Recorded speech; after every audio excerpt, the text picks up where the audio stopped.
आज का session start करते हैं। सबसे पहले गुरु को वंदन करेंगे। ब्रह्मणो हि समारब्धाम् आत्रेयादिषु पूजिताम् अस्मद् आचार्यं पर्यन्तां वन्दे गुरु परम्पराम्। आयुर्वेदमृतं वन्दे माधवाख्यं महागुरुम्। आयुर्वेदामृतं सर्वं शिष्येभ्यो प्रदत्तवान्। द्रष्टान्यानि दृष्टकर्मा कृतकर्मा तथैव च अध्यापको विशक्श्रेष्ठो महान् संशोधकस्तथा गुणैः एते समुदितैः यत्कार्यं प्रतनोति सः समुद्यर्थं हि कार्यस्य वयं नु प्रयतामहे। तो मतलब अभी तक जितने भी आचार्य हुए हैं उन सबको प्रणाम करके हम आगे का सेशन स्टार्ट करेंगे। तो अभी तक हमने चरक संहिता सूत्र स्थान में 7वां चैप्टर का 35 नंबर तक श्लोक तक हमने देखा है कि इसमें किन वेगों का धारण करना चाहिए, किन वेगों का उदीरण करना चाहिए। ठीक है। उसके बाद हमने व्यायाम के बारे में देखा, किसको कितना करना चाहिए। अब अगले पॉइंट पे हम बढ़ेंगे कि पथ्य के बारे में बताया है कि देखो अभी ये एक बहुत सारा एक मिसकंसेप्शन है जो कि हमें बहुत सारे पेशेंट में देखने को मिलता है। या तो उन्हें अभ्यास पथ्य होता है या एक ओक साथ में कंसेप्ट है। ओक साथ में मतलब जिस चीज को हम बहुत दिन तक सेवन करते हैं, जैसे तंबाकू फॉर एग्जांपल। तो पेशेंट बोलते हैं कि बहुत दिन से खा रहे हैं लेकिन उन्हें तकलीफ नहीं हो रहा है। तो ये इसको ओक साथ में बोलते हैं कि जिसका अभ्यास करने के बाद वो हमारे शरीर को नुकसान नहीं देता है वो। दूसरा एक एग्जांपल, पेशेंट को मना करते हैं आयुर्वेद के हिसाब से दिन में सोना गलत है, लेकिन पेशेंट बोलते हैं मैं बचपन से सो रहा हूँ और आज तक मुझे कुछ तकलीफ नहीं हुआ। तो ये अभ्यास साथ में है, लेकिन इसके बारे में आयुर्वेद क्या बोलता है वो आज देखेंगे। तो सूत्र देखते हैं। उचितात् अहितात् धीमान क्रमशो विरमेन् नरः हितं क्रमेण सेवेत क्रमश्च अत्र उपदिश्यते। प्रक्षेप अपचयताभ्यां क्रमः पादांशिको भवेत् एकांतरं ततश्च ऊर्ध्वं द्वंद्वंतरम त्रयंतरम तथा। तो क्या बोलना है इनका कि उचितात् अहितात् धीमान। धीमान मतलब जिसको बुद्धि है, जो अपने बारे में सही गलत सोच सकता है। उचितात् भले ही उसके लिए उचित है लेकिन अहितकर है ना। जैसे दिन में सोना, वो पेशेंट बोलता है मैं दिन में सोऊंगा नहीं तो मुझे तकलीफ होगा, तो उसको लगता है ये उसके लिए उचित है दिन में सोना, लेकिन अहितकर है वो।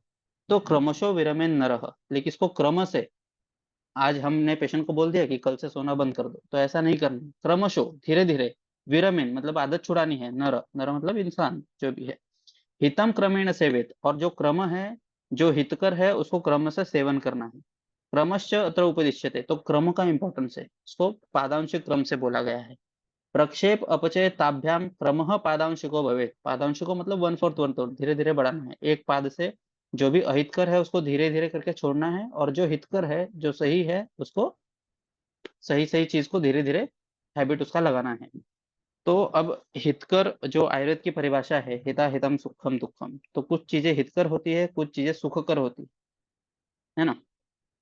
तो एकांतरम, तो जब छोड़ना होगा या हमें किसी आदत लगानी होगी सही चीज की, छोड़ते समय हम उसको धीरे धीरे, पहले एकांतरम 1 दिन का गैप रखो, फिर द्वयांतरम 2 दिन का गैप रखो, 3 दिन का गैप रखो, ऐसे धीरे धीरे करके हमें आदत छुड़ानी है। अब ये चीज मेडिसिन के लिए भी हो सकता है। हमारे हिसाब से कोई कोई मेडिसिन जो है वो लॉन्ग टर्म सेवन नहीं करना चाहिए। हम अपने मेडिसिन, जब आयुर्वेदिक मेडिसिन से हमें रिजल्ट देखने को मिलता है तो हम धीरे धीरे वो टैबलेट्स टेपर करते हैं। तो उसमें भी हमें यही क्रम रखना है, पादांशिक क्रम। ठीक है। तो अभी इसका टीका देखेंगे। देखो अभी ध्यान से।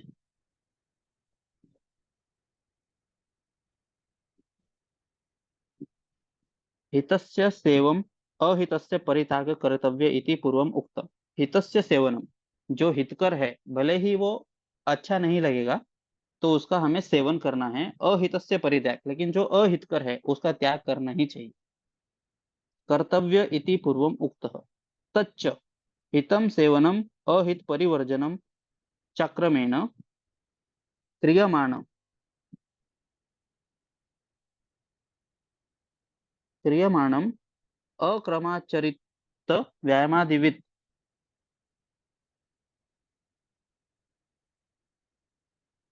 दिख रहा है ना। हम्म। प्रत्यवायकरम परम भवति अतः तत्क्रमम आह, तो वो जो क्रम कैसा होना चाहिए उसके बारे में बताएंगे। उचितात इत्यादि। उचितात अभ्यसतात, देखो जो उचित है मतलब उनको लग रहा है वो अभ्यसतात मतलब अभ्यास करने के बाद सही है। क्रमशो वक्ष्यमाणे न क्रमेण, धीरे धीरे क्रम से। हितम अनभ्यसितम, जिसका अभ्यास नहीं है, लेकिन जो हितकर है उसका अभ्यास नहीं होता है तो उसका अभ्यास हमें करवाना पड़ता है। को असौ क्रम इत्याह, तो उसका क्रम क्या होना चाहिए। प्रक्षेपो हितस्य अपचयो अहितस्य। जो हितकर है उसको बढ़ाना है, और जो अपचय, जो अहितकर है उसका अपचय धीरे धीरे कम करना है। ताभ्याम हिता हिताभ्याम, तो ये हितकर अहितकर के बारे में ऐसा बोला गया है। पादः चतुर्थ भाग, पाद मतलब वन फोर्थ, तो वन फोर्थ पहले कम करते समय भी वन फोर्थ कम करते जाना है, और बढ़ाते समय भी वन फोर्थ बढ़ाते जाना है। तद्रूपो अंशः पादांशः तेन कृतः कर्म पादांशिकः, अन्ये तु पादांशंश पादांश इति षोडशं भागं वर्णयन्ति। ये जाने दो। फिर पाद पादेन व त्यजेत इति वाग्भटः, वाग्भट भी ऐसा ही बोलते हैं। यदि तू तद अपथ्यम अभस्त्यम तथा सात्मीभूतम, देखो अभी यहाँ पे क्या बोल रहा है कि जो अपत्य अभ्यस्य, जो अपत्य है उसका अभ्यास करके अगर सात्मीभूत किया है, जस्मिन चतुर्थांशेषान अपि त्यज माने, तो उसको भी हमें वन फोर्थ करके धीरे धीरे त्यज माने, धीरे धीरे करना है। शरीर बाधा शक्यते वन्यमान्द्यम वा तदा पाद पादेन वा षोडशांशेन त्यजेत इति वा शब्दार्थम इति अरुण दत्त, अरुण दत्त भी ऐसा ही बोलते हैं कि उसको धीरे धीरे हमें जो गलत है, जिसका ओक साथ में है, अभ्यास साथ में है, उसको जो गलत चीजें है अहित करे उसे हमें धीरे धीरे छुड़ाना है। सच हित अहित यो हो युगपत प्रक्षेप अपचय पादांशिक क्रम, इसको पादांशिक क्रम बोलते हैं। प्रथमम एकांतरम, एक आहम अंतरा, तो पहले एक दिन का गैप, एक आह, आह मतलब दिन, तो पहले एक दिन का गैप करो। ऋतु एवं अत्यर्थः, ततः प्रथम अहित पाद प्रक्षेपण, और जो हितकर है उसको प्रक्षेपण, उसको बढ़ाओ धीरे धीरे। अहित पाद अपचय अभ्यासात ऊर्ध्वम द्वितीय पाद प्रक्षेपण अपचय, तो फिर वैसे ही थोड़े दिन हो गए तो फिर 2 दिन का गैप करो। जो आदत है वो 2 दिन का गैप करने के लिए बोलो, और जो अच्छी चीजें हैं उसको 2 दिन सेवन करने के लिए बोलो। तो इस प्रकार से अयम पिंडार्थ अपथ्य यवक आदयो अभ्यस्ताहते त्यज्य, तो जो अपत्य है जैसे यवक आदि, तो पहले के जमाने में कैसा है, यवक ये सब जो है वो कम, इसमें अभी भी हम पढ़ते हैं तो उसमें लो कंटेंट है, तो इसीलिए उसको अपत्य कहा गया था पहले। लेकिन आजकल लोगों में इतना संतर्पण बढ़ गया है कि ये सब आहार का हम यूज ज्यादा करते हैं, मिलेट्स बोलते हैं इनको, यव या बार्ली, ये सब जो है वो सब।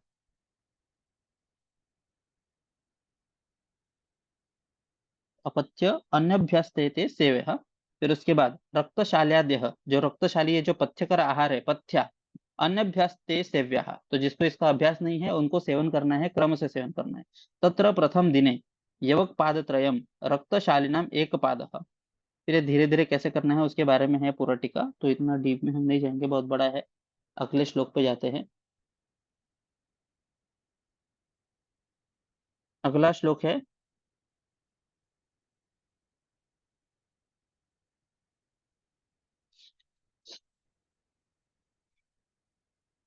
क्रमेण अपचिता दोषाः क्रमेण उपचिता गुणाः संतो यान्ति, संतो यान्ति अपुनर्भावम अप्रकंपवा भवन्ति च। तो इसका अर्थ क्या है कि जो ऊपर हमने विधि पढ़ी उस प्रकार से अगर हमने पादांशिक क्रम से जो नष्ट हुए दोष है वो फिर से पुनर्भूत नहीं होते हैं, और पादांशिक क्रम से शरीर में जो गुण हमने प्राप्त किए हैं वो स्थिर, एकदम स्थिर हो जाते हैं। क्रमेण अपचिता दोषा, इस क्रम से जो पादांशिक क्रम देखा हमने, उस क्रम से अगर अपचिता दोषा, जो दोषों का हम शमन करते हैं, जो खराब चीजों का, और क्रमेण उपचिता गुना, और जो शरीर में हमने डाला है, मेंटेन किया है पथ्य चीजों का, संतो यान्ति अपुनर्भावम अप्रकंपया भवन, तो वो वैसे ही मेंटेन रहते हैं। ठीक है, देखो, एवं कृते ही स्यात् इति आह, एवं कृते मतलब इस प्रकार हमने किया तो क्या फायदा होगा, क्रमेण इत्यादि, क्रमेण इति क्रमेण एवं, क्रम से दोषा इति दोष जनकानि अभ्यस्ता अपथ्यानि, तो दोष जनक जो अपथ्य थे उनके बारे में क्या बोलते हैं, दोष उनको कहा गया है। यहाँ पे दोष का मतलब क्या है, जो दोष जनक, जनक जनकान अभ्यस्तान अपथ्यानि, गुण मतलब गुण जनकानी पथ्यानि, जो गुण मतलब यहाँ पे अच्छी चीजों के लिए बोला है, जो पथ्य सेवन करने के बाद जो आता है उसको गुण से संबोधित किया गया। अपुनर्भावम यान्ति दोषा इति संबंध, तो जो दोष है उनका अपुनर्भाव, इस क्रम से अगर हमने पेशेंट में ट्रीटमेंट किया तो वो जो दोष है वो फिर से बढ़ेंगे नहीं। यद उक्तम असात्मजा ही रोगा स्यु सहसा त्यागशीलनाथ, ऐसा वाग्भट सूत्र स्थान अध्याय 3 में बोला है। असात्मजा ही रोगा स्यु सहसा त्यागशीलनाथ इति, अप्रकंपया अप्राचाल्या भवन्ति गुण इति संबंध, पथ्यमपि ही अन्यभ्यस्तम सहस उपयुज्यमानम अरुचि अग्निवदादि जनयति। अभी ये देखो, ये बहुत इंपॉर्टेंट है। अप्रकंपया मतलब अप्रचाल्या भवन्ति गुणाः, पथ्यम ही अनभ्यस्तम, जिस भले ही पथ्य हो, फॉर एग्जांपल हम पेशेंट को बोलेंगे कि आप रक्तशाली मतलब लाल चावल खाने को चालू करो, लेकिन वो अनभ्यस्तम, पेशेंट को उसकी आदत नहीं होती है, और सहसा मतलब अचानक से एकदम से खाने के लिए बोला, और पेशेंट ने उपयुज्यमान उसका उपयोग शुरू किया, तो उससे क्या हो सकता है? अरुचि, अग्निवध आदि जनयति। तो अरुचि, पेशेंट को उसके प्रति खाने की इच्छा ही नहीं होगी, और अग्निवध मतलब अग्निमंद हो जाएगा। तो इससे हमें जो रिजल्ट चाहिए थे, भले ही वो अच्छा है, पथ्य है, पेशेंट खाएगा तो फायदा होगा, लेकिन अगर हमने उसको क्रम से इंक्रीज नहीं किया, तो पेशेंट उसको फॉलो करेगा नहीं, और अपने को जो एक्सपेक्टेड रिजल्ट है वो मिलेगा नहीं। ठीक है, तो ये इसका यूज हमें ट्रीटमेंट में करना है, चाहे वो पथ्य आहार हो, पथ्य विहार हो, मेडिसिन हो, जो भी हो। ठीक है, प्रैक्टिकली इंपॉर्टेंट है। नेक्स्ट श्लोक पे जाएंगे। समपित्तानिल कफाः केचित् गर्भादि मानवाः दृश्यन्ते वातला केचित् पित्तलाः श्लेष्मलाः तथा तेषाम् अनातुरा पूर्वे वातलाद्या सदातुरा दोषानुशयिता ही येषां देह प्रकृति उच्यते। तब यहाँ पे शरीर में जो प्रकृति होती है अलग अलग, फर्स्ट ईयर में भी तुम लोग ने पढ़ा होगा कि प्रकृति जो है वो कौन सी होती है, तो उसके बारे में बात कर रहे हैं अभी, कि समपित्त अनिल कफाः। तो कुछ मनुष्य मतलब किसी किसी इंसान में गर्भाधान के समय से ही, केचित गर्भादि मानव, गर्भाधान के समय से ही वात पित्त कफ ये तीनों समावस्था में रहते हैं। दृश्यन्ते वातलाह केचित, केचित मतलब कुछ कुछ लोगों में, वातलाह, अभी देखो वातज नहीं बोला है, वात प्रधान नहीं बोला है, वातलाह, वातल का मतलब है वात प्रधान, बाकी भी रहते हैं लेकिन वात प्रधान रहते हैं। केचित पित्तलाह, और पित्तल मतलब पित्त ज्यादा है, पर कफ और वात भी है वहां पे, है ना। और श्लेष्मला तथा, श्लेष्मल मतलब कोई कफ प्रधान रहता है और बाकी दोष कम रहते हैं। तेषाम अनातुरा पूर्वे, जो पूर्व मतलब जो पहले वाले हैं वो अनातुर है। तो इस मेजरली 4 टाइप की प्रकृति यहाँ पे बताई गई है, वातज पित्तज कफज और सम। तो इसमें जो सम प्रकृति वाले हैं वो स्वस्थ बताए गए हैं, है ना। तेषाम अनातुरा पूर्वे, पूर्वे मतलब जो पहले, पहले कौन सा बताया है? सम पित्तानिल कफाह, जो वात पित्त कफ जिसमें सम है वो अनातुर कहा गया है। वातल आद्या सदातुरा, और वातल आदि जो है मतलब वातल पित्तल और श्लेष्म प्रकृति वाले मनुष्य सर्वदा रोगी रहते हैं, हमेशा सदातुर। ठीक है, इन वात आदि दोष के अनुशायित, दोषानुशायिता ही येषाम देह प्रकृति उच्यते। तो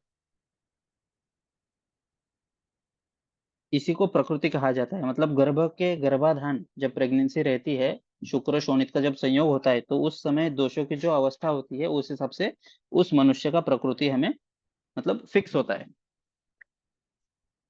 अभी हम टीका देखेंगे, टीका इसका भी बहुत बड़ा है। ठीक है, समझ गया है सबको श्लोक कि टीका लेना है इसका? No sir. समझा सब अच्छे से? यस। हाँ, कि गर्भाधान के समय हमें हमारी प्रकृति निश्चित हो जाती है, तो सम वात पित्त कफ ये एक होता है, और बाकी वातज पित्तज कफ प्रधान होता है। तो चार में से जो समपत्त है ये अनातुर है, और बाकी जो है उसको सदातुर कहा गया है। ठीक है, नेक्स्ट श्लोक अगला है। विपरीत गुणः तेषां स्वस्थ वृत्ते विधिहितः सम सर्वरसम सात्म्यम सम धातु प्रशस्यते। अभी जो प्रकृति है उसके विरुद्ध गुण का आहार का सेवन, इसको स्वस्थ वृत्त ऐसा कहा गया है। क्या बोलते हैं कि देखो, स्वस्थ वृत्त के विधान के अनुसार सदातुर जो वातल है, मतलब वातल पित्तल कफल प्रकृति को अपने अपने दोष के हिसाब से उसके ऑपोजिट आहार विहार का सेवन करना चाहिए, है ना। फॉर एग्जाम्पल देखो, जो पित्त प्रधान है उनको ठंडी चीजें ज्यादा पसंद होंगी, जो कफ प्रकृति वाले हैं उनको गर्म चीजें ज्यादा पसंद होंगी, तीखा ज्यादा पसंद होगा। तो ऐसा बोला है कि वो एक हैबिट भी रहता है, और उनको पसंद भी, उनका रस भी उसी हिसाब से रहता है। और जो सम धातु वाले मनुष्य है उन्हें सभी रस का उपयोग ठीक रहता है। विपरीतः गुणा तेषाम स्वस्थ वृत्ते विदिहितः सम सर्वरसम सात्म्यम, जो सम प्रकृति वाले हैं उसको सर्वरस सात्म्य होता है, सम धातु प्रशस्यते। ठीक है, नेक्स्ट श्लोक पे जाएंगे।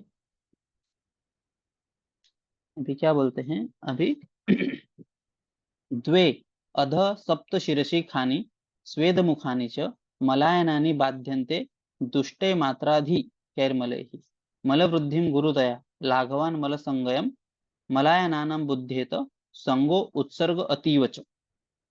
अभी जो आगंतुज और निज ऐसे 2 प्रकार होते हैं रोग के। तो निज रोग को हम प्रिवेंट कैसे करते हैं उसके बारे में बताया गया है। तो यहाँ पे मलायन, मलायन मतलब स्रोतस, इसके ऊपर तुम लोग क्वेश्चन आ सकता है कि द्वे अध, अध मतलब अध व स्रोतस कितने हैं? 2। सप्त शिरसी, जो स्रोतस के 2 टाइप्स होते हैं, एक होता है बहिर्मुख स्रोतस, एक होता है अंतर्मुखी स्रोतस। तो बहिर्मुख स्रोतस मतलब जिसकी ओपनिंग बाहर है, और अंतर्मुखी स्रोतस वैसे तो इन्फिनाइट है, अनकाउंटेबल है। ऐसा स्रोतो विमान, चरक विमान स्थान 5वें चैप्टर में बताया गया है कि असंख्य भी बोला गया है, लेकिन 13 भी बताए हैं दोषों के हिसाब से, फिर मल के हिसाब से, प्राण, अन्न, उदक, 7 धातु के साथ, और 3 मल, ऐसे 13 स्रोतस अंतर्मुखी स्रोतस भी बताए गए हैं। लेकिन यहाँ पे द्वे अध, ये बहिर्मुख स्रोतस की बात चालू है। सप्त शिरसी, शिरसी मतलब मुख में, 2 आंख, 2 नाक, 2 कान, 1 मुंह, ये। खानी स्वेद मुखानी च मलायनानि बाध्यन्ते दुष्टे मात्राधिके मले मलवृद्धिं गुरुतया लाघवन मल संगयम मलायनानं बुध्येत संगो उत्सर्ग अतीव च। तो शरीर के अधोभाग में 2 छिद्र है, 2 स्रोत है ना, और ऊपर सप्त शिरसी। तो ऊपर कौन से? 2 नेत्र, 2 कान, 2 नाक, मतलब 2 नासिका जो ओपनिंग है वो नॉस्ट्रिल्स, और 1 मुख, ये शिर प्रदेश में है। इसके अतिरिक्त इनको छोड़ के स्वेद मुखानी च, स्वेद मुखानी मतलब जो पसीना निकलने वाले पोर्स है, ये भी है बहुत सारे, असंख्य है। इन सबको मलायन, मलायन कहा जाता है। मलायन मतलब स्रोत, जहाँ पे मल, जहाँ से आयन मतलब घर, मल मतलब जो मल है वो, तो उनका आयन मतलब उनका स्थान है ये सब। तो मलायनानि बाध्यन्ते दुष्टे मात्राधिके मले, दोष युक्त और अधिक मात्रा में निकलने वाले मलों से ये कष्टमय तथा विकृत हो जाते हैं। अगर ये जो मल है ये दोष युक्त रहे और अधिक मात्रा में निकले तो इनके स्थान की दृष्टि होती है। अब अगला श्लोक देखो, मल वृद्धिम गुरुतया लाघवान मल संशयम मलायनम बुद्धिम संगो उत्सर्गात अतिवच।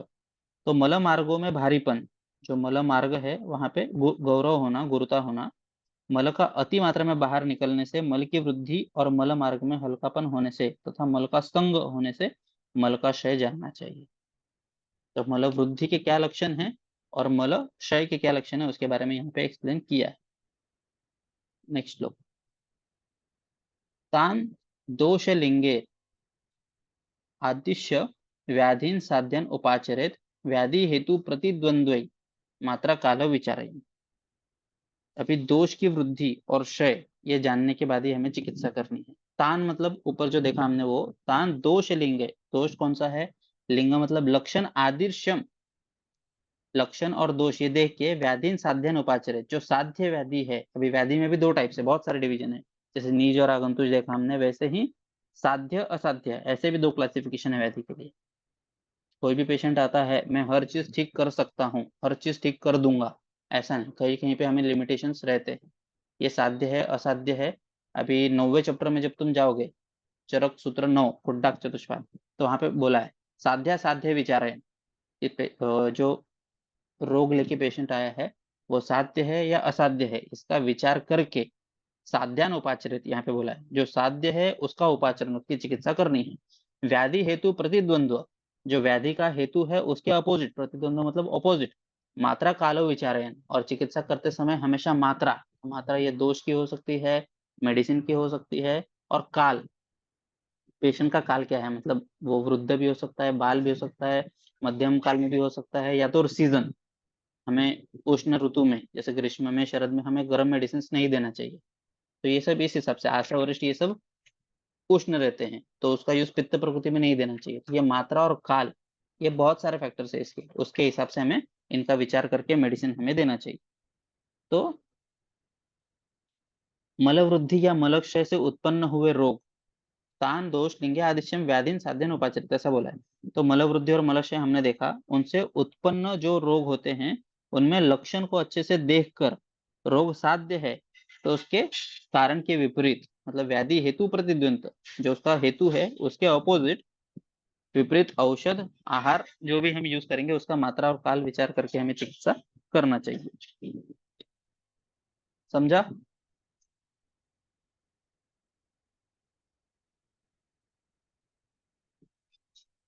समझ रहा है? सर। Yes sir. कुछ प्रॉब्लम अभी तक?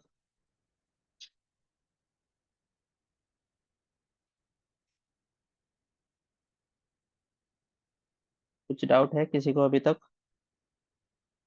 43 वाला श्लोक नाइस। क्या हुआ? 43 श्लोक। 43 मतलब ये मल वृद्धिम गुरुतया। अभी देखो, अभी हमने मलायन देखा। मलायन मतलब क्या? आयन मतलब घर। मल आयन, जहां से मल निकलते हैं। तो अपने शरीर में मल कहाँ से निकलते हैं? नीचे दो बोला है, द्वे अधे। तो एक मूत्र मार्ग होता है, एक मल मार्ग होता है ना। मल मार्ग से मोशंस पास होता है, मूत्र मार्ग से मूत्र पास होता है। सप्त शिरसी, सर में 7 जगह हैं। तो जैसे अक्षिविट, ये मज्जा का स्नेह, मज्जा का मल है ना। आंखों में जो गंदगी आती है वो मज्जा का मल है। कर्णमल, ये भी मज्जा का मल है, मांस का मल है, खमल है। फिर नासामल, ये भी सब मल मज्जा के, मांस के है। तो अगर इनमें मल वृद्धिम गुरुतया, इन मलों की वृद्धि हुई तो हमें कैसे समझेगा? गुरुतया, तो वो पेशेंट बोलेगा मुझे कान में से भारी भारी लग रहा है, तो कान का मल बड़ा है, ऐसे समझना है।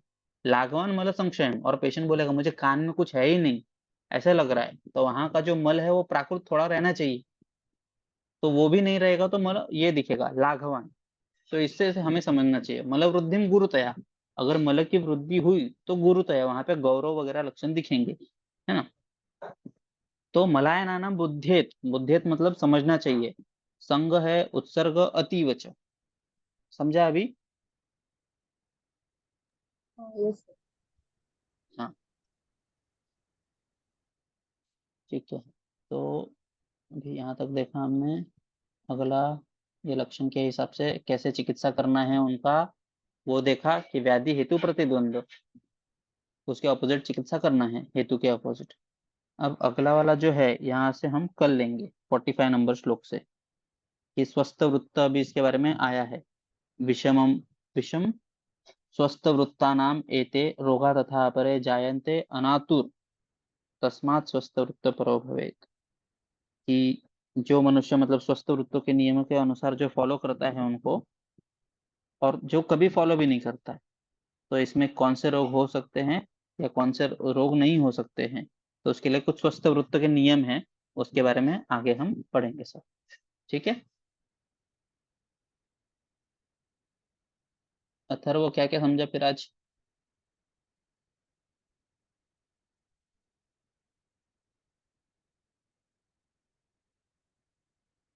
Hello sir. हाँ। हाँ सर, एक्चुअली मैं लेट ज्वाइन हुआ पर मतलब वो पथ्य और वो जो पादांशिक क्रम है ना, हाँ, उसके बारे में समझा। और साध्य मतलब कौन से व्याधि की चिकित्सा करनी चाहिए कि नहीं करनी चाहिए। सर एक मेरा क्वेश्चन था कि असाध्य व्याधि की चिकित्सा करने का ट्राई भी नहीं करना चाहिए क्या? नहीं कर सकते हैं ना। योग रत्नाकर करके ग्रंथ है, तो वहां पे हाँ। बोला है कि यावत कंठ प्राणात, जब तक मनुष्य के कंठ में प्राण है तब तक चिकित्सा करो। हाँ तब सर तक हमें बट उसे बचाने की कोशिश करनी चाहिए।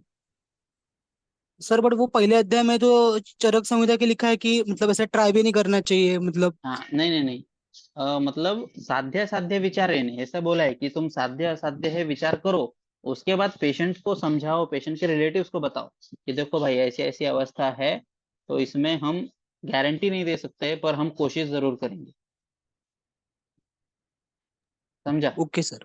वो कब नहीं करना है? जब ओके सर। तुमको अपयश मिलेगा उस अवस्था में नहीं करना है। मैं सब चीज ठीक कर दूंगा ये बोलोगे और तुमको समझेगा ही नहीं भाई व्याधि असाध्य है, और फिर ट्रीट करने गए और पेशेंट बाई चांस गया, तो इसमें अपयश होगा ना, हाँ। नाम खराब होगा। हाँ। तो इसीलिए वो विचार ओके। करना चाहिए। पर हम पेशेंट को पहले से एक्सप्लेन करेंगे कि देखिए इसमें चांसेस कम हैं पर फिर भी हम कोशिश करेंगे। तो पेशेंट क्या बोलता है? हाँ ठीक है चलेगा, वैसे भी हम रेडी हैं और कुछ नहीं। तो जैसे आगे जाके उधर चिकित्सा है, तो वहां पे बोला है कि आप पेशेंट को जहर दो, औषध अन्न विहार में जहर मिला के दो फल में। जो सांप से कटवा उसको, तो उसका जहर फल में आएगा और वो पेशेंट को खाने को दो। तो विष का काम क्या है? शरीर में जल्दी फैलना, है ना। तो डायमंड कट डायमंड ऐसे जो बोलते हैं, तो विषय से कभी कभी उसका चिकित्सक उपयोग, तो पेशेंट बच भी सकता है, मर भी सकता है। लेकिन ये हम कंसेंट लेते हैं रिलेटिव्स का, कि देखो अभी वैसे भी अवस्था गंभीर है, तो इसमें हम ये चीज करके देख सकते हैं। तो अगर आप राजी होंगे तो हम करेंगे, है ना। अब बड़े बड़े ऑपरेशन होते हैं हॉस्पिटल में, क्या करते हैं? वो कंसेंट लेते हैं, हाई रिस्क कंसेंट बोलते हैं उसको, कि हम ऑपरेशन तो करेंगे हाँ। पर इस बीच में अगर उनकी जान गई तो डॉक्टर, हॉस्पिटल, नर्स, स्टाफ कोई भी इसका जिम्मेदारी नहीं लेगा। वैसे ही है वो, कि आप पेशेंट से कंसेंट ले लो। अब आपको असाध्य लग रहा है तो हम कोशिश करेंगे। ठीक है, okay okay sir, thank Swara you. क्या समझा?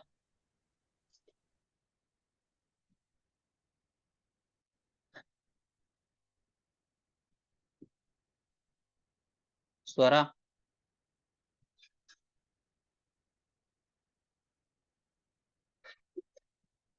समीक्षा, यस सर। सर, सबसे पहले आपने शरीर में प्रकृति का वर्णन बताया, जिसमें सम प्रकृति वाले स्वस्थ रहते हैं, ऐसा आपने बताया। फिर वातज पित्तज कफज प्रकृति वो सब बताया। फिर पादंशिक क्रम का बताया। फिर वो स्रोतस का एक आपने नया बताया, बहिर्मुखी अंतर्मुखी वो सब। बस। ओके, तो सब समझा है की ना, कुछ पॉइंट्स। कंफ्यूजन नहीं? नहीं सर। ओके, गरिमा,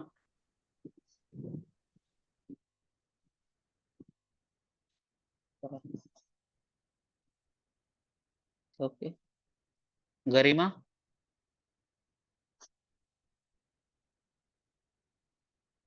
ओके, ठीक है, स्वरा का मैसेज है, माइक्रोफोन ऑन नहीं हो रहा है। ठीक है, कुछ डाउट है तो मैसेज में टाइप कर दो। गरिमा, कोमल, प्रतीक, हेलो सर। हाँ, और एक पहले आपने प्रकृति का बोला, और मतलब वातल पित्तल जो वो रहता है उसमें श्लेष्मा, मतलब मेनली हाँ, वातल रहता है, और उसके साथ दूसरे भी दोष रहते हैं। हाँ, और एक तो मतलब पादंश का क्रम का मतलब, अगर षष्टिकाशाली का आपने बताया, अगर वो पत्य है हाँ, और पादंश का आवाज, क्रम जो हाँ, प्रॉपर क्वांटिटी है, वो वाला सर। हाँ, तो समझा ना, पादांशिक क्रम हमेशा हाँ सर। सिर्फ जो ये तंबाकू एडिक्शंस वगैरह है, हम उस पर ही ध्यान देते हैं कि आपको तंबाकू छोड़ानी है तो एकदम से बंद मत करो, सिगरेट छोड़ाना है एकदम से बंद मत करो। लेकिन वो पथ्य चीजों के लिए भी है। आप किसी पेशेंट को बोलोगे जो आपको ठीक करना है, आगे जाके धीरे धीरे प्रैक्टिस में जब आओगे तो ऐसा समझेगा कि सबसे ज्यादा काम आहार का है, उसके बाद कुछ मेडिसिन का है काम, उसके बाद एक्सरसाइज विहार का है ना। तो सबसे ज्यादा आहार, पेशेंट ने अगर आहार ठीक कर लिया तो उसकी बीमारी ठीक होने के चांसेस बढ़ जाते हैं। और वही सबसे डिफिकल्ट है, और वही हमारे आयुर्वेद की खासता है, खासियत है ना, कि हम ओवरऑल विचार करते हैं कि वो है ना श्लोक, अ, आहार संभवम वस्तु रोगश्च आहार संभव। मतलब वस्तु मतलब शरीर, ये शरीर किससे उत्पन्न हुआ है? आहार से। रोगश्च आहार संभव, और जितने भी रोग है वो आहार से ही होते हैं। तो इसीलिए आहार उतना इम्पोर्टेंट है। ठीक है, फिर अभी अगला कौन है? प्रतीक। हेलो।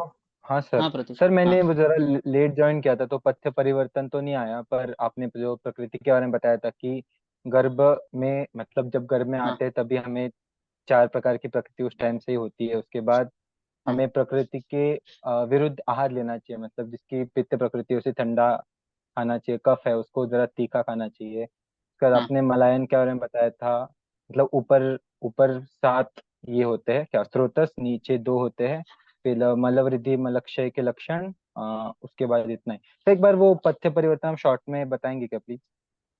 हाँ, पथ्य परिवर्तन मतलब 36 उसमें 37। हाँ, श्लोक नंबर 37।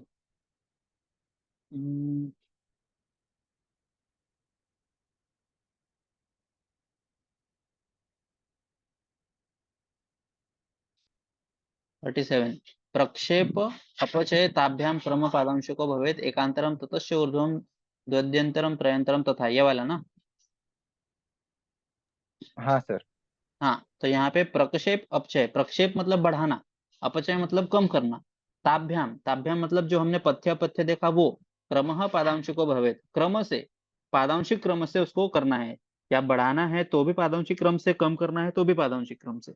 एकांतरम, तो कैसे कर सकते हैं हम लोग? पहले एकांतर, एक दिन का अंतर छोड़ो। फॉर एग्जाम्पल अभी हफ्ते में 7 दिन है, हमें पेशेंट को कुछ बोलना है छोड़ाने के लिए, तो हम पेशेंट को बोलेंगे कि आप पहले 4 पार्ट अगर हम करते हैं, फॉर एग्जाम्पल 4 डेज का ही समझो, तो पेशेंट को हम बोलेंगे कि आप 4 दिन में से एक दिन तंबाकू बीड़ी जो भी है वो पहले बंद करिए, बाकी के 3 दिन लीजिए, हर एक दिन छोड़ के आप ये करिए। फिर 2 दिन का गैप रखिए, फिर 3 दिन का गैप रखिए, फिर 4 दिन का, और फिर ऐसे करते धीरे धीरे पूरे 7 दिन वो पथ्याहार करेगा, अपथ्य छोड़ेगा। समझा? हाँ ओके सर, ठीक है सर। हाँ, तो ये तीनों चीज के लिए है, सिर्फ पथ्य मतलब जो बुरी आदत है उसके लिए नहीं है, ये आहार के लिए भी है, मेडिसिन के लिए भी है। कभी कभी हम थायराइड के मेडिसिन या कोलेस्ट्रॉल के मेडिसिन, बीपी शुगर ये सब के मेडिसिन आयुर्वेदिक ट्रीटमेंट स्टार्ट करने के बाद थोड़े टाइम के बाद हम बंद कर सकते हैं, अगर हमें अपने मेडिसिन के अच्छे रिजल्ट देखने को मिले तो। पर उसमें भी यही क्रम रखना है। ठीक है? ठीक है सर। ओके, और कुछ डाउट नहीं है तो यहाँ पे रुकते हैं। रुके? Okay sir. ओके, चलो, बाय।